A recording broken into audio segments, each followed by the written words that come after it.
I like to call the story The Couch. But it's really not a story about the couch. It's more a story about perspective. And I think the world could use a little more stories about perspective and just reminders of what perspective is and of being able to see things how other people see it from their point of view. So here's how it worked out. Right as I got home and almost tripped over a couch that was propped right in front of our front door, my wife calls out, "Hey, Alexis brought home a couch." Now, this is the third or fourth time in my life I've heard this, and my daughter's only 19 years old at this point. So to have heard this really was like another couch, and what made it especially odd was the fact that we had just moved all of her things up to her apartment right across the street from UCF.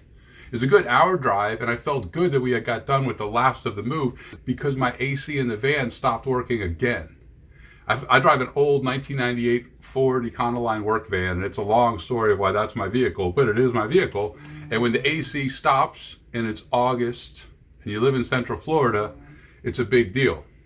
So from the second I heard about this couch, I knew that this couch was going to be my responsibility to bring it out to Alexis, and it was going to weigh on the back of my head until I did this.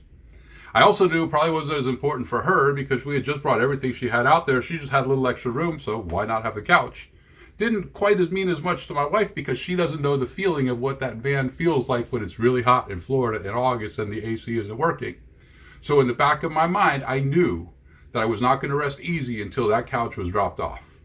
We had a brief window where it could actually be done early on the day on Sunday.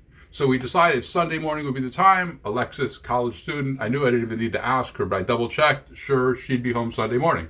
Well, my wife and I dragged my wife out of bed. We loaded up. By 8:15, we're on the road. 8:30, my wife calls Alexis, no answer. 8:45, now we're halfway there, still no answer from Alexis. 8:45, we're getting off the highway. My wife is saying, "What are we going to do?" I said, "Just send her this text, word for word. We're 20 minutes away. You hungry? Want to eat?" 10 seconds later, just 2 words back from Alexis, "I'm down."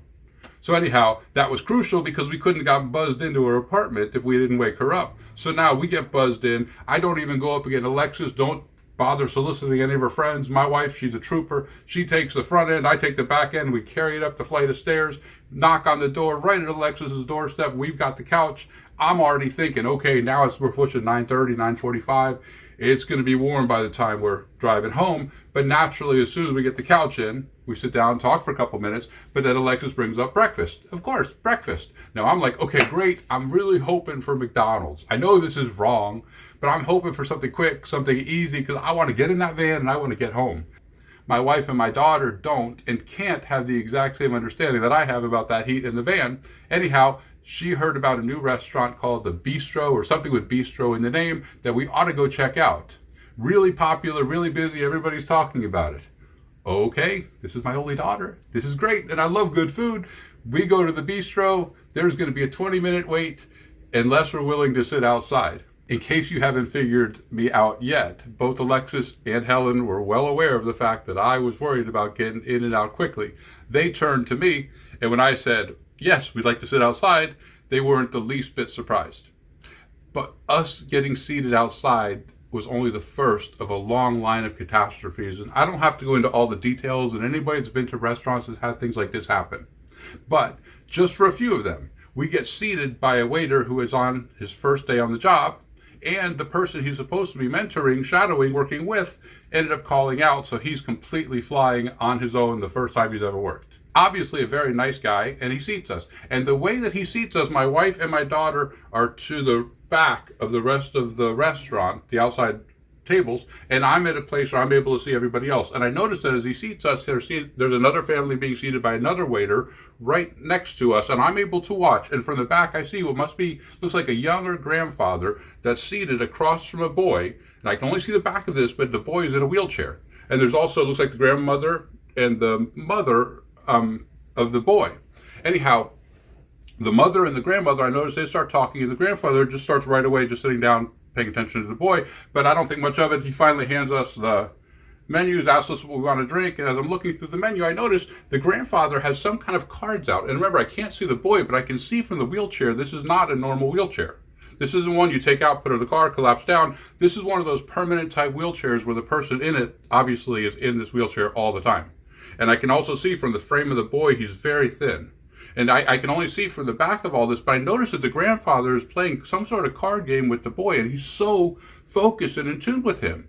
And the mother and the grandmother are talking, and every once in a while they're looking over and seeing what the boy and the grandfather are doing. But now I'm looking at the menu, and we have figured out what we want to eat, but it's taking about 15 minutes for the waiter to bring over our drinks and take our order.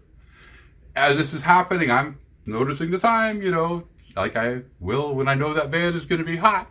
And as I'm doing this, I'm looking to see what they have for dessert. Maybe next time we're here, we'll get something extra. Who knows? But anyhow, I'm looking over. Now the grandfather is no longer playing cards with the boy. He has some sort of action figures out. And I'm telling you, he doesn't just put the action figures down and let the boy play with it. They're playing some sort of what seems to be an intricate game, because the conversation is really going, and it's almost like some sort of a competition that's going on here. But then the waiter finally comes and he takes our order, and it takes him a really long time to take our order. But nevertheless, he's a really nice guy. And he goes off, and I don't have to tell you, but there's another 30, 35 minutes before the wrong food shows up, and then it gets straightened out. But while that's happening, again, this game with the action figures has intensified, and now it seems like the boy must have won because the grandfather seems a little upset or disappointed. But then the grandfather's putting the action figures away, and then he's kind of leaning forward, and the two of them are talking now. And I don't know what they're talking about. It's not my business. I shouldn't even be noticing this stuff. I'm not the kind of person that eavesdrops or notices things. But I can't help notice, because the mother and the grandmother, every once in a while, they'll kind of chime in or whatever's going on. But the grandfather seems like he's having this heart-to-heart or life lesson type of a talk. But there's something about this relationship that just seems so familiar. This wasn't the first time that they had spent time like this together. I could see that. But eventually we were able to get the food right, and we're able to eat. And while we're eating, I'm noticing they're finally getting their food too. I guess it was a rough day in the kitchen as well at this restaurant. But as they're eating, the grandfather is more of a casual conversation as he's eating. And every once in a while, I'll see he'll like kind of take a napkin and it looks like he was wiping the kid's mouth. Or maybe I'd see him giving him food in between while he's eating, and now it seems like it's more of a casual conversation. And my food tasted so good. Even though half of it was wrong, and there were mushrooms, there shouldn't have been mushrooms, but I couldn't help but notice, I gotta say, whatever the name of this restaurant was, if I knew it, I would tell you, because this was a really good restaurant, and it was good food. And it must have been an hour and a half before we had gotten out of there. And then when we did, now the grandfather was just kind of rested back in his chair, and now it's almost like they were just shooting the breeze, and now it's almost like a four-way conversation. But again, this sense of familiarity, like this is happening, all the time. And then finally, the waiter comes back with the credit card. I'm able to sign it. We're finally able to get on our way. And I notice they're just being brought their check at the other table. But as we get up to walk out, my daughter says, "Oh man, I thought we'd never get out of there." And my wife says, "I know, and it's getting so hot." But there was some kind of a cool wave over me as we walked by this table and got to see this family one more time.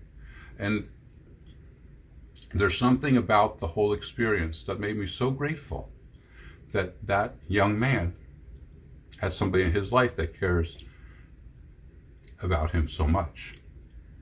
And very often, a lot of us go through life and we might have a person like that or some people like that, but we aren't necessarily stopping and making sure that they know how much we appreciate them. Or we might have the opportunity to be somebody like that for someone if we would just get up and do it. We know what to do, but it's up to us to just get up and do it. But there's so many of these little things that we can do to make this world a better place. And sometimes I think one of my purposes in life was to get out here and tell stories to people that remind us of some of the good things that happen in the world.